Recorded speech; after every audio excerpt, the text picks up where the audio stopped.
Hi all. You would have seen in my video early in the week on the 1st of April that April is Stress Awareness Month. In the video I undertook to do some videos on stress to raise awareness of what it is and how to best manage it. Suggestions that people might try, suggestions that people have tried, and today I wanted to talk about the stress bucket. Now for years I always pictured my stress levels as a boiling stew pot where it sometimes gets too full and bubbles over the top. So if I get too wound up or get too many things poured into it, it stresses and pours over the top. I think in my case maybe it's true, but I recently found out about the stress bucket, which is a method that Mental Health UK advocate using or thinking of. So I thought I'd run through it today.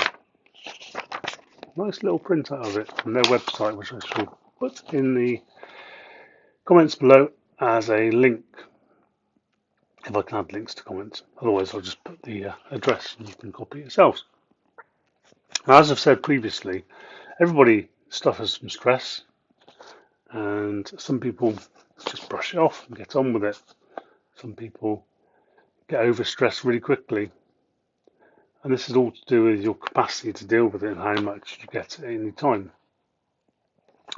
And the theory behind the stress bucket is it's a tool to help you better understand how your stress levels work, what things you've got in your life that cause you stress, how you cope with stress in terms of things that help reduce it, and things that you do that might actually increase the stress, even though they seem innocent or not relevant. So what they've done is they've set out this view of a bucket, you can see.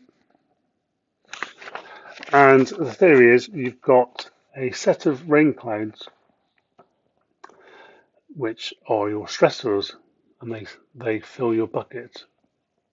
You've got a tap, which is your coping strategies, and let some of the pressure off and reduce your stress. But you've also got unhealthy coping strategies, which have also got a tap, but the tap goes back into your bucket because it actually adds to your stress. So I thought I would read through this document so people can understand what we're talking about. Hopefully it won't take a million years, maybe up to 10 minutes, depends on how quickly I speak, I guess. But I want to speak succinctly so you can understand it. And my next video I will try and fill one in for myself, and you can see what it's like to fill it in. If anyone wants to fill one in with me, add a comment and we could always do a live, couldn't we? That'd be interesting. Maybe some good volunteers to do that and we could do a live one together. Yeah, I'm going to try and do that. Find somebody who will do it with me. Right, yes, so they say the stress bucket is a useful tool to help us understand and manage stress. Apparently the reference is Brabant and Turkington 2002, so I'm assuming they're the ones that came out with the method, and Mental Health UK advocate for it and therefore share it through their website. So that should cover me. I'm not trying to nick it, I'm just trying to advise people and hopefully share the message. It's a good thing to think about. So, as I've said, the stress bucket represents your capacity to handle stress and deal with it and cope with it. So, an example of rain clouds that can cause stress are ill health, money worries, work situations, relationship issues, family issues, moving house,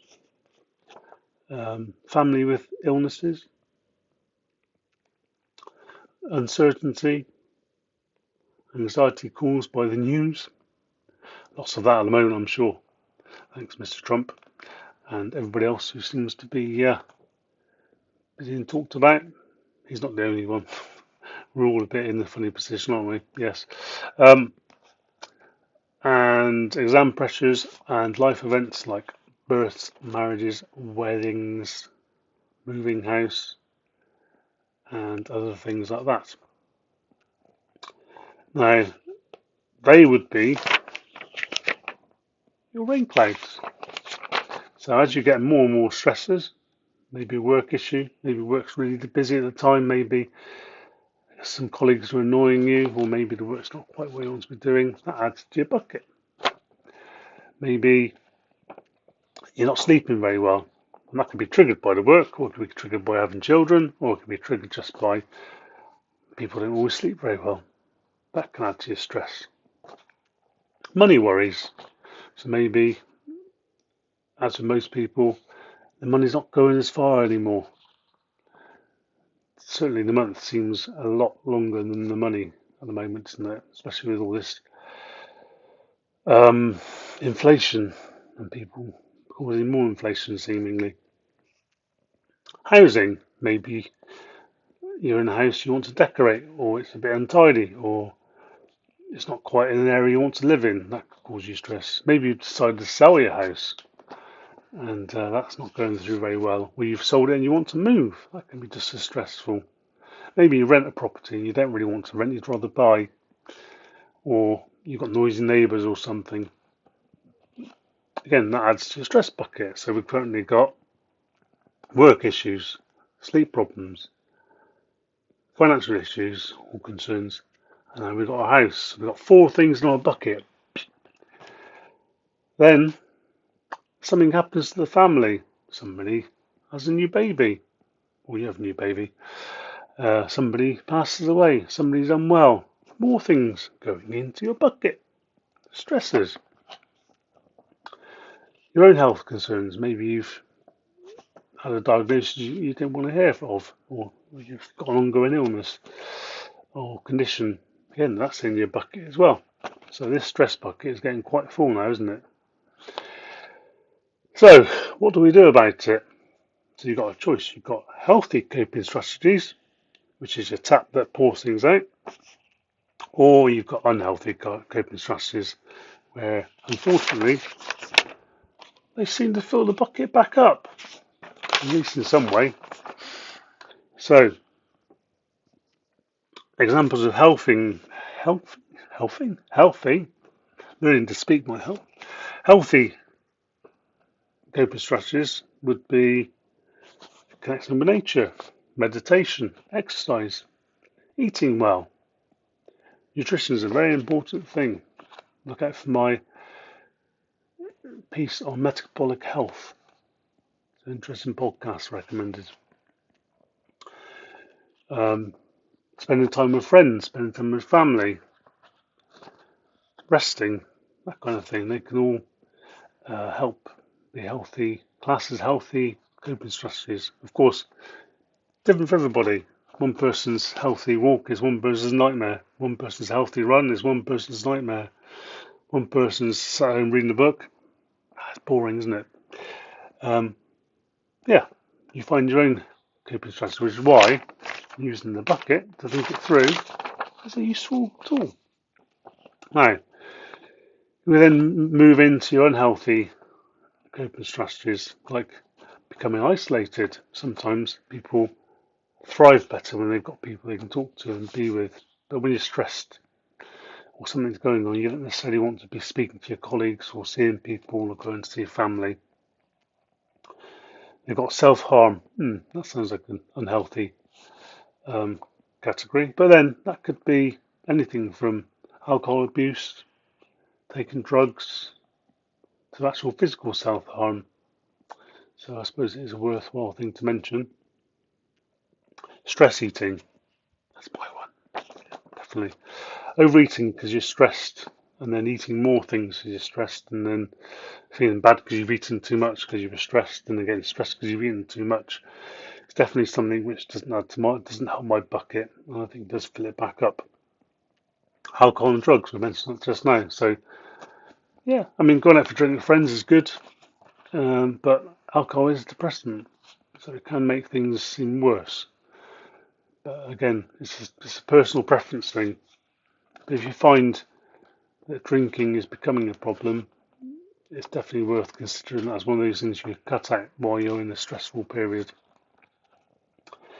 And obviously, eating unhealthy foods that can help us. We all know that fruits, vegetables, and whole foods are better for you than highly processed, sugary, sweet foods that cause us glucose spikes and crashes. So yeah, definitely worth thinking about. So that is the stress bucket, and we are at 10 minutes 47 seconds. I've done quite well, I think. Hopefully I haven't spoken too quickly for you, and it's quite succinct and articulate. So yeah, I shall share the website in the comments, however I do that. My Mental Health UK is definitely the place to head if you want to find out about the stress bucket, and I will work through an empty one in a later video, part of my April collection on stress and stress awareness.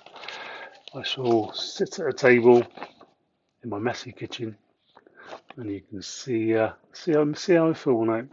And I should also try and identify somebody. Please comment below if you fancy doing a live, and we'll try and fill it out together as a live, and see what we both come up with. And then other people can see and experience how we do it and what it looks like.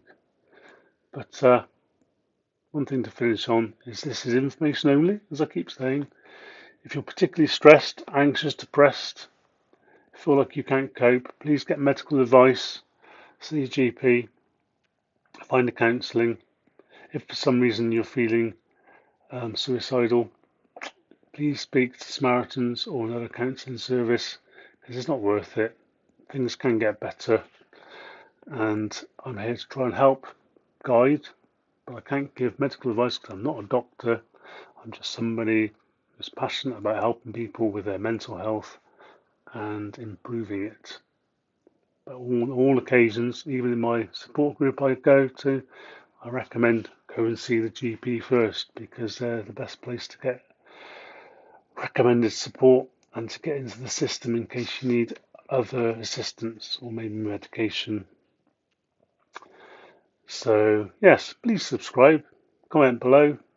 I'd be interested to see if this was actually helpful to somebody, and I will be back probably later in the week with me filling out my bucket, and not with a tap, with a pen, and try and get somebody who can sit with me.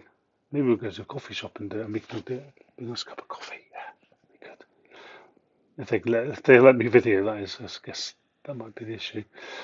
But if not, I've got some decent coffee here. We can have a coffee here, can't we, and do it together. But I shall try and find somebody, not just random people off the street. I'll make sure there's somebody who wants to do it.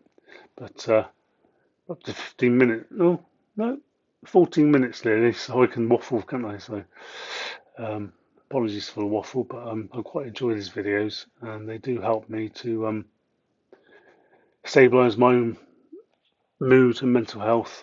And the more I talk, the more confident I'm getting at talking, so I may talk a bit too much. But I'm sure you'll forgive me if you watch it to the end. If you've got this far, you must be enjoying it or finding it useful. As I keep saying, if you've got anything you'd like me to find and research on, please comment or message me somehow. I can always happy to do more videos and talk about things people might find useful to do with well-being, because after all, that's the purpose of the channel, and I think it's becoming my purpose to try and help people help themselves to be in a better place, as long as they get the right medical advice. Cheers.